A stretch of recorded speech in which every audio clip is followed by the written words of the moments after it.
কালো কোনো কোনে গান শোনাবো গোপনে, দেখো যেন আর কেউ শোনে না। গান গেয়ে চলে যাব, বদনাম হয়ে যাব, সুনাম তোমার হবে হোক না।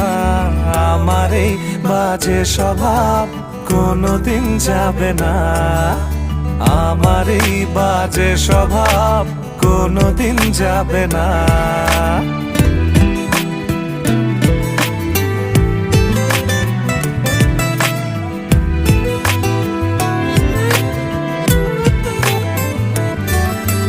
যদি তুমি ভালোবাসো ভালো করে ভেবে এসো, খেলে ধরা কোনোখানে রবে না। আমি ছুঁয়ে দিলে পরে অকালেই যাবে ঝরে, গলে যাবে যে বরফ গলে না। আমি গলা বেঁচে খাবো, কানের আশেপাশে রব, ঠোঁটে ঠোঁটে রেখে কথা হবে না। কারো একদিন হব, কারো এক রাত হব, এর বেশি কারো রুচি হবে না।